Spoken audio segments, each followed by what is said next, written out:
എല്ലാവർക്കും നമസ്കാരം. ആകാശഗംഗ എന്ന നമ്മുടെ യൂട്യൂബ് ചാനലിലേക്ക് എല്ലാവർക്കും സ്വാഗതം. 2023 ഡിസംബർ 26 തിരുവാതിര. കേരളത്തിലെ ഹിന്ദുമത വിശ്വാസികളായ സ്ത്രീകൾ ആണ്ടുതോറും കൊണ്ടാടി വരുന്ന ഒരു ആഘോഷമാണ് തിരുവാതിര. അതിനാൽ ഇത് മലയാളി മംഗമാരുടെ മഹോത്സവം എന്നുകൂടി അറിയപ്പെടുന്നു. ശിവനാണ് തിരുവാതിര നക്ഷത്രത്തിൻ്റെ അധിഷ്ഠാന ദേവത. 27 നക്ഷത്രങ്ങളിൽ ഒന്നായ തിരുവാതിര ശിവന്റെ തിരുനാളാണ്. ധനുമാസത്തിലെ തിരുവാതിരയ്ക്കാണ് പ്രാധാന്യം. ശിവന്റെ ജന്മദിനമായ അന്ന് ശക്തി ശിവനോട് ചേരുന്നുവെന്നാണ് സങ്കല്പം. തിരുവാതിര ഒരു ആഘോഷം എന്നതിലുപരി സ്ത്രീകളെ സംബന്ധിച്ച് ഒരു വ്രതം കൂടിയാണ്. തിരുവാതിര നാൾ ശ്രീ പാർവതി ഭർത്താവിൻ്റെ ദീർഘായുസ്സിനു വേണ്ടി വ്രതമനുഷ്ഠിച്ചു വരുന്നു എന്നാണ് വിശ്വാസം. ആ ഓർമ്മയ്ക്കായിട്ടാണ് കേരളീയ സ്ത്രീകൾ ഈ വ്രതം നോറ്റുവരുന്നത്. ഭർത്താവിൻ്റെ ദീർഘായുസ്സിനു വേണ്ടി വ്രതം അനുഷ്ഠിക്കുന്നത് വഴി തങ്ങൾക്ക് നെടുമംഗല്യം സിദ്ധിക്കുക എന്നതാണ് ഈ വ്രതാനുഷ്ഠാനത്തിൻ്റെ ഉദ്ദേശം. തിരുവാതിരയുമായി ബന്ധപ്പെട്ട് ശിവപുരാണത്തിൽ പ്രസിദ്ധമായ ഒരു കഥയുണ്ട്. സതിയുടെ പിതാവായ ദക്ഷ പ്രജാപതി തൻ്റെ ജാമാതാവായ ശിവനോടുള്ള വൈരാഗ്യത്തിൽ ഒരിക്കൽ ഒരു യാഗം നടത്തുകയുണ്ടായി. വിപുലമായ തോതിൽ നടത്തപ്പെട്ട ബൃഹസ്പതി ഹവനം എന്ന യാഗത്തിൽ പങ്കെടുക്കാൻ എല്ലാവരെയും ക്ഷണിച്ചിരുന്നു. എന്നാൽ തൻ്റെ മകളെയും ഭർത്താവിനെയും മാത്രം ക്ഷണിക്കാൻ കൂട്ടാക്കിയില്ല. സതിയാകട്ടെ അച്ഛൻ നടത്തുന്ന യാഗത്തിന് ക്ഷണിച്ചില്ലെങ്കിൽ കൂടി മകൾ പോകാൻ കടമപ്പെട്ടവളാണെന്ന് പറയുകയും തന്നെ പോകാൻ അനുവദിക്കണമെന്ന് ശിവനോട് അപേക്ഷിക്കുകയും ചെയ്തു. പക്ഷേ ശിവൻ അത് അനുവദിച്ചില്ല. ഒടുവിൽ സതീദേവിയുടെ നിർബന്ധം മൂലം ശിവന് സമ്മതം നൽകേണ്ടി വന്നു. ക്ഷണിക്കപ്പെടാതെ എത്തിയ സതിയെ ദക്ഷൻ തിരിഞ്ഞു നോക്കുക പോലും ചെയ്തില്ല.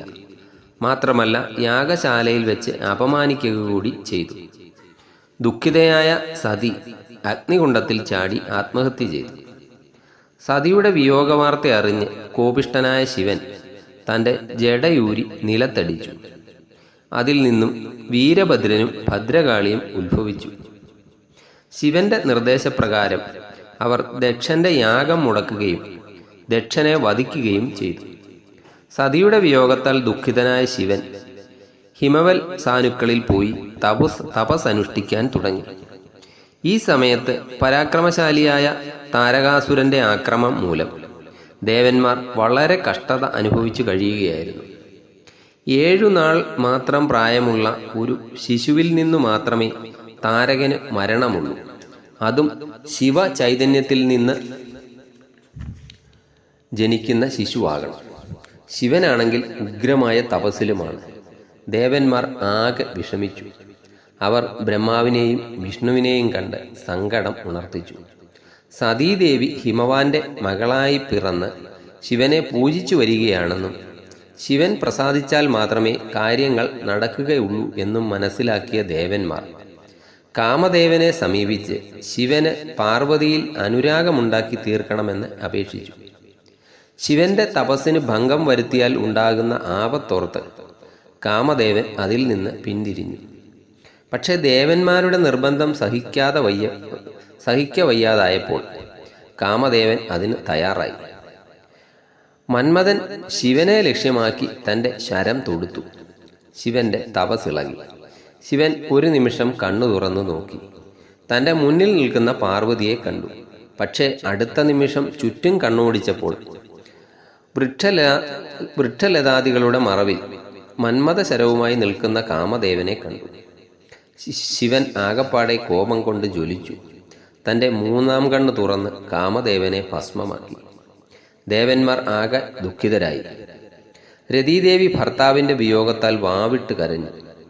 കാമനില്ലാതെ വന്നാലത്തെ കഥ പിന്നെ പറയാനുണ്ടോ?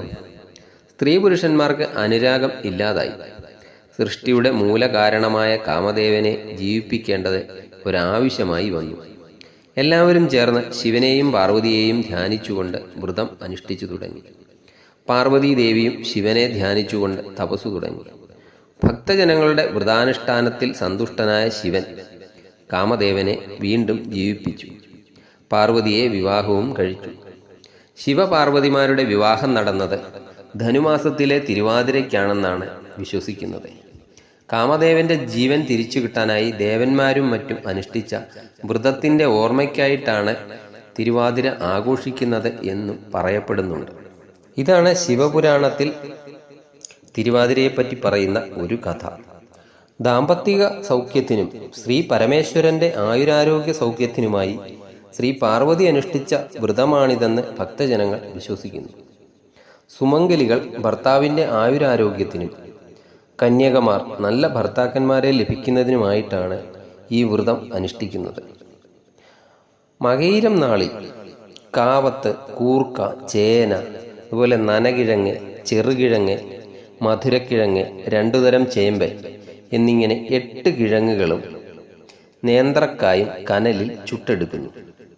ഉണങ്ങിയ നാളികേരം, കരിമ്പ്, കദളിപ്പഴം എന്നിവയും ഈ ചുട്ട കിഴങ്ങുകളും അരിഞ്ഞ് ശർക്കര പാവുകാച്ചി വൻപയറ്, എള്ള്, കടല എന്നിവ വറുത്ത് അതിൻ്റെ കൂടെ ചോളപ്പൊടിയും എള്ളും ചേർത്തിളക്കി എട്ടങ്ങാടി തയ്യാറാക്കുന്നു.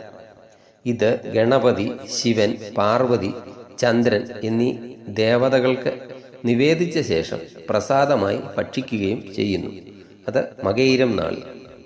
തിരുവാതിര നാളിൽ കുളി കഴിഞ്ഞതിന് ശേഷം കരിക്ക്, പഴം, അട, അവല്, മലര് ഇവ നേദിക്കുകയും അതിനുശേഷം അവയും കൂവ കുറുക്കിയതും കഴിക്കുകയും ചെയ്യുന്നു. തിരുവാതിര നാളിൽ അരിയാഹാരം തീർത്തും വർജ്യമാണ്. ഗോതമ്പ്, ചാമ തുടങ്ങിയവ കൊണ്ടുണ്ടാക്കിയ ഭക്ഷണവും തിരുവാതിര പുഴുക്കും കഴിക്കാം. എല്ലാ വിവാഹിതകളും കന്യകളും ചന്ദനം, അതുപോലെ ചാന്ത്, കുങ്കുമം എന്നിവ നെറ്റിയിൽ ചാർത്തണം അന്നേ ദിവസം. തിരുവാതിര നാളിൽ വൈകിട്ട് പ്രാർത്ഥിച്ച ശേഷം ശിവ ശ്രീ പാർവതി സ്വയംവരം, മംഗലാതിര എന്നീ പാട്ടുകൾ പാടി തിരുവാതിര കളിക്കുന്നു.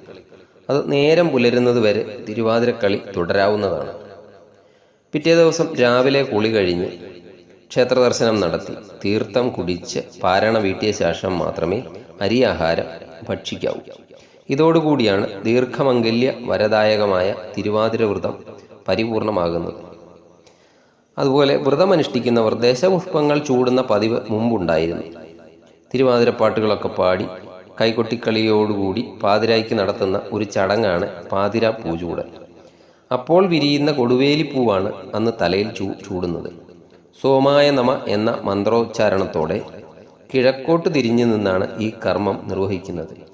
അത് കഴിഞ്ഞിട്ടാണ് തിരുവാതിരക്കളിയൊക്കെ തുടരുന്നത്. വിവാഹശേഷം ആദ്യം വരുന്ന തിരുവാതിര പുത്തൻ തിരുവാതിര, പൂത്തിരുവാതിര തുടങ്ങിയ പേരുകളിൽ അറിയപ്പെടുന്നു. തിരുവാതിര ദിവസം എണ്ണ, പഞ്ചഗവ്യം, പഞ്ചാമൃതം, നെയ്യ്, തൈര്, തേന്, അതുപോലെ കരിമ്പ് നീര്, ഇളനീര്, പനിനീര് തുടങ്ങിയവ കൊണ്ട് ശിവന് അഭിഷേകം നടത്തുന്നത് അത്യുത്തമമാണ്. തിരുവാതിര ദിവസം കഴിയുന്ന എല്ലാവരും വ്രതമെടുത്ത് ശ്രീ പരമേശ്വരന്റെ അനുഗ്രഹം നേടണം എന്ന് തന്നെയാണ് പറയാനുള്ളത്. ഈ ചെറിയ അറിവ് ഇവിടെ നിർത്തുകയാണ്. നിങ്ങൾക്ക് ഇഷ്ടപ്പെട്ടെങ്കിൽ വീഡിയോ